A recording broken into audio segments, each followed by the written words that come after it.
Hi friends, இன்றைக்கி நம்ம சேனலில் பார்க்க போகிற வீடியோ என்னன்னா 2014 தெலுங்கு சினிமாவில் வெளிவந்த ஒரு ஹிட்டு கொடுத்த மூவியான லக்ஷ்மி ராவிமா இங்கிட்டி திரைப்படத்தை பற்றி பார்க்க போகிறோம். வாங்க வீடியோக்குள்ளே போகலாம். இந்த திரைப்படத்தில் ஹீரோவாக பார்த்தீங்கன்னா நாகேஸ்வரியா நடிச்சிருக்காரு. ஹீரோனியாக பார்த்தீங்கன்னா அவிகா கவுர் நடிச்சிருக்காங்க. வெண்ணிலா கிஷோர், விஜயகுமார் மற்றும் சில பல பிரபலங்கள்லாம் அந்த படத்தை நடிச்சிருக்காங்க. இந்த திரைப்படம் பார்த்தீங்கன்னா ஒரு ரொமான்ஸ் ட்ராமா மூவி. படத்தோட டேரக்டர்ன்றது நந்தயாளன் ரவி அவர்கள் தான் அந்த படத்தை இயக்கியிருக்காரு. படத்துக்கான ஐஎன்டபிள்யூ கொடுத்துருக்காங்கன்னா 10க்கு 4.5 ரேட்டிங் கொடுத்துருக்காங்க.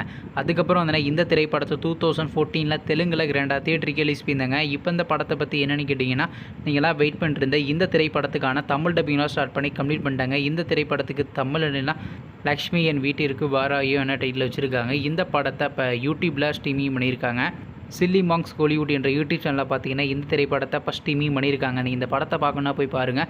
மற்றும் நாகேஸ்வரி அவர் நடித்து வெளிவந்த திரைப்படத்தில் உங்களுக்கு எந்த படம் ரொம்ப பிடிச்சிருந்துச்சுனோ, மேலும் இது போன்ற தமிழ் மற்றும் தமிழ் டப்பிங் சம்மந்தமான அப்டேட் வேணும்னா மறக்காம நம்ம சேனலையும் சப்ஸ்கிரைப் பண்ணிட்டு மேலே உள்ள பெல் ஐக்கானை கிளிக் கொடுத்தால் கொடுங்க. அப்போ தாங்க நாங்கள் போகிற ஒவ்வொரு வீடியோ உடனுக்குடன் நோட்டிஃபிகேஷன் வரும். தேங்க்ஸ் ஃபார் வாட்சிங். நெக்ஸ்ட் சந்திப்போம். பை.